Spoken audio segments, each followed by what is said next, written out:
अस्सलाम वालेकुम नाज़रीन, कैसे हैं आप? उम्मीद करता हूँ आप खैरियत से होंगे। लाइफ एंजॉय करते रहें। ज़िंदगी इसी तरह चलती है, रुकती है और बढ़ती रहती है। हमने एक सिलसिला शुरू किया था एरीज से लेकर पाइसेस तक जो सन साइन हैं, उनके लिए लॉर्ड्स हैं, वो उनको मुख्तलिफ घरों में घुमाना। तो हमने कैप्रिकॉर्न पढ़ लिया था, तो आज हमारी बारी थी एक्वेरियस की।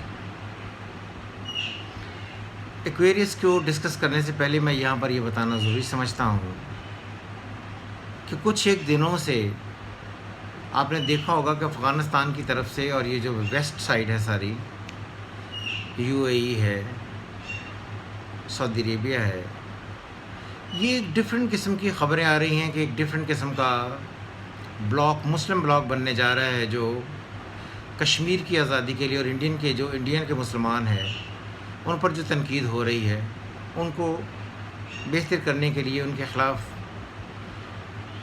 आलमोस्ट जंग का ऐलान करेगा। जंग से मुराद ये है कि ये नहीं कि कोई फ़िज़िकल हथियार जो है उनसे कोई जंग शुरू हो जाएगी। इससे मुराद ये है कि कश्मीरी और इंडियन मुसलमानों के लिए, उनको छुड़वाने के लिए, उनकी ज़िंदगी में आसानियाँ लाने के लिए, उनको इंडियन दबाव से, तसल्लुत से निकालने के लिए उनका साथ दिया जाएगा। और ये कहीं ना कहीं मुसलमानों की यूनिटी का भी आईनादार होगा। आपको अगर याद होगा तो 2019 के स्टार्ट में मैंने एक वीडियो बनाई थी जिसमें मैंने कहा था सैटर्न जब अपने घर में आता है कैप्रिकॉर्न में, एक्वेरियस में, तो ये वेस्ट साइड से जो सारे हैं, पाकिस्तान से जो वेस्ट साइड है उसमें आते हैं Iran, Afghanistan, gulf countries, Saudi Arabia, USA. इनके सारे टोटल सिनेरियो को डिफरेंट तरीके से, डिफरेंट एंगल पर तब्दीलियाँ लाता है। इन्हें हम साइकोलॉजिकल तब्दीलियाँ भी कहते हैं और इलाकाई तब्दीलियाँ भी कहते हैं। जब साइकोलॉजिकल तब्दीलियों की बात करते हैं तो हम इससे कहते हैं रीस्ट्रक्चरिंग। जैसे वो तमाम ममालिक जो इस साइड पे हैं उनको अपने कवानीन, अपनी अप्रोच, अपनी टेंडेंसी, अपनी सोच में फ़र्क लाना होगा, और वो फ़र्क आप देख रहे हैं। और ये देखिए, ये दुनिया में सिर्फ इस वक्त सिर्फ वेस्ट साइड से ही हो रहा है। और अमेरिका जो कि वेस्ट साइड पे है, उसने भी अमेरिका जो वेस्ट साइड पे है उसने भी इंडिया को थोड़ा सा अब ना साथ देने और एक डिफरेंट तरीके से डराने की बात की है, और कहा है कि जो आप मुसलमानों पर बिला वजह तशद्दुद कर रहे हैं और उनकी ज़िंदगियाँ बेकार कर रहे हैं, हम आपको ये करने नहीं देंगे। बार बार मैंने ये कहा, और इंडियंस जो हैं, जो स्पेशली इंडियन एस्ट्रोलॉजर्स हैं और स्पेशली जो इंडिया के लोग हैं, उन्होंने मुझे बहुत तनकीद का निशाना इस वजह से बनाया कि उन्होंने ये कहा कि जो वेस्ट में सैटर्न कंजक्ट होगा, ये पाकिस्तान की और गल्फ़ ममालिक के दरमियान ना सिर्फ जंग करवा देगा बल्कि ऐसी सूरत हाल क्रिएट कर देगा जहाँ पर ये सारे इंडिया डोमिनेट करेगा पाकिस्तान पर, और ये जो सारे ममालिक हैं ये पाकिस्तान की तबाही का बायस बनेंगे। मैंने इसके बरक्स ये कहा था कि कतई तौर पर ऐसा नहीं होने लगा, क्योंकि सैटर्न कभी भी जंग का लॉर्ड नहीं रहा। इसलिए वो हमेशा से सोच, विचार, अक्लमंदाना फैसले और अप्रोच को चेंज करने का लॉर्ड है। इसी वजह से अगर आप देखिए तो इस वक्त जो सऊदी अरेबिया में तब्दीलियाँ आ रही हैं, अब उसके निज़ाम से मुतल्लिक़ या उसके जो एक किंगशिप है उसमें भी काफ़ी सारी इस वक्त रिस्ट्रक्शन का सिनेरियो चल रहा है। पिछले दिनों वहाँ पर कर्फ्यू भी लगा हुआ था। अभी भी सूरत हाल को बहुत ज़्यादा बेहतर नहीं है।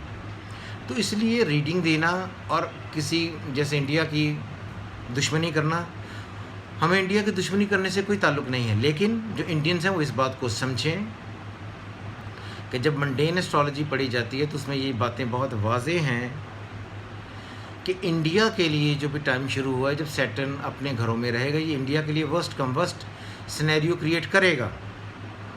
और पाकिस्तान जो कि इंडिया से वेस्ट में है, जिसको सैटर्न डील करता है, पाकिस्तान बेहतरी की तरफ बढ़ेगा।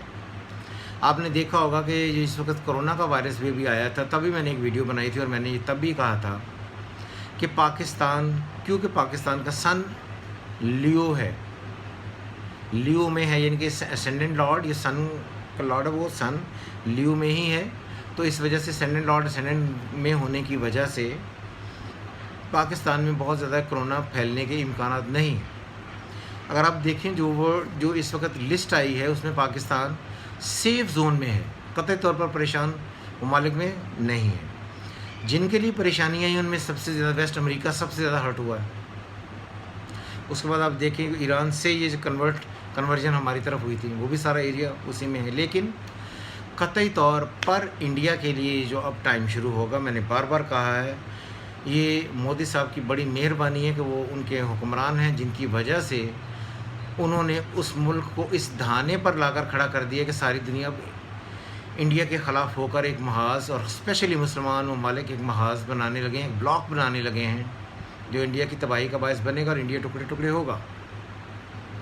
ये मैंने इस पर भी एक वीडियो बनाई थी कि और साथ में रीजंस भी दी थी कि जब हम मंडेन एस्ट्रोलॉजी पढ़ते हैं तो इंडिया किस साइड पर है और क्यों ये जाकर फंसेगा। क्लियर?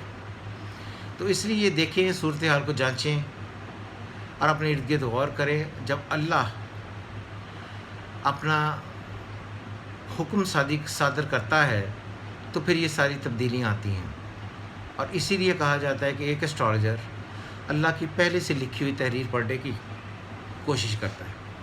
तो मैंने भी कोशिश की पाकिस्तान इंडिया के तल्लुकात पढ़ने की, और पाकिस्तान इंडिया के तल्लुकात पढ़ने के साथ साथ ये बातें भी साथ बताने की कि इंडिया के लिए आने वाला टाइम कैसा होगा और पाकिस्तान के लिए वक्त कैसा होगा। आज मुकम्मल लॉकडाउन खुल गया है और हर दुकान, हर शॉप, हर शॉपिंग प्लाज़ा खुल गया है। लोगों ने एक नॉर्मल ज़िंदगी जीना शुरू कर दी है।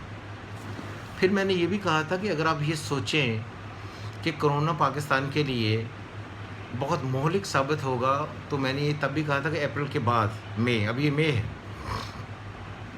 मई में कंडीशंस आहिस्ता आहिस्ता ग्रेजुअली बेहतर होना शुरू हो जाएंगी और ये अगस्त के एंड तक जाकर कम्प्लीटली डिफरेंट हो जाएगा। या तो कोई ऐसी वैक्सीन निकल आएंगी या कोई ऐसी हिफाजती तदाबीर आ जाएंगी। जिस तरह एक दफ़ा आपको ये याद होगा कि बहुत सारी वबाएँ पहले भी फैली थी, उनमें एक एड्स थी। एड्स का भी ये था कि जिसको हो जाती है वो ज़िंदगी भर वो फिर ठीक नहीं होता। आहिस्ता आहिस्ता उस पर भी काबू पा लिया गया। आई थिंक कि अगस्त के बाद इस पर भी काबू पा लिया जाएगा और ये कोई ऐसी चीज़ नहीं है जो पाकिस्तान या दुनिया के ऐसे लोगों को जो मुतासरीन हैं जिनको लेकर ये मुकम्मल तौर पर तबाह कर दे, इसका कोई सीन नहीं है। लेकिन घूम कर फिर मैं ये कहता हूँ कि जो आफात आती हैं, अल्लाह बार बार कहता है कुरान में, वो तुम्हें ज़रूर फाका कशी, जान व माल के नुकसानात और आमदनियों के घाटे में मुब्तला करके तुम्हारी आजमाइश करेगा। तो ये जब आजमाइश का दौर चल पड़ता है, मुख्तलिफ़ कौमों पर आता है और वो कौमें जो मुत्तहिद हो जाती हैं और अल्लाह के अहकाम पर अमल करती हैं। जिस तरह आपने देखा होगा बहुत सारे लोगों ने इस कोरोना के दौर में स्पेशली अप्रैल में अज़ानें घरों में देना शुरू कर दी थी, तो उसकी वजह से भी अल्लाह ने हम पर रहम किया और हमारी ज़िंदगी में आसानियाँ हुई। उम्मीद करता हूँ कि जो आने वाला टाइम है ये पाकिस्तान के लिए बेहतर होगा, एक्वेरियन के लिए बेहतर होगा, कैप्रिकॉर्न के लिए बेहतर होगा और स्पेशली जहाँ पर इंडिया इस वक्त दबाव में, इंडिया पर दबाव बढ़ेगा और इंडिया के लिए बहुत शदीद मुश्किलात आने वाली हैं। मैंने तब भी कहा था और इंडियंस ने मुझे बार बार ये कहा जी हम देखेंगे, तो मैंने भी उनको ये कहा था कि वो टाइम आएगा जब आप देखेंगे कि इंडिया कहाँ है और पाकिस्तान कहाँ है। उम्मीद करता हूँ आपको ये वीडियो अच्छी लगी होगी। अगर अच्छी लगी हो तो अपने कमेंट्स मुझे ज़रूर दीजिएगा और जो मैंने प्रीवियस रीडिंग्स की हैं उन पर भी आप अपने कमेंट दीजिएगा कि किस तरह मैंने इंडिया और पाकिस्तान के दरमियान तल्लुकात को डिस्कस किया था, किस तरह ईरान और अमेरिका के दरमियान जो टेम्परेरी एक वॉर हुई थी उसको कहा था। और फिर मैंने कहा था ये सारे ममालिक जो हैं वेस्ट वाले, ये सारे रिस्ट्रक्चरिंग के दौर में से गुजरेंगे। अगर आप देखें तो ये मुसलमान ममालिक हमेशा से थे, लेकिन कभी भी इनके दरमियान मुस्लिम ब्लॉक बनने का कोई सीन नहीं चला था जो अब चलेगा। उम्मीद करता हूँ आपको ये वीडियो पसंद आई होगी। आपका बहुत बहुत शुक्रिया। पाकिस्तान जिंदाबाद।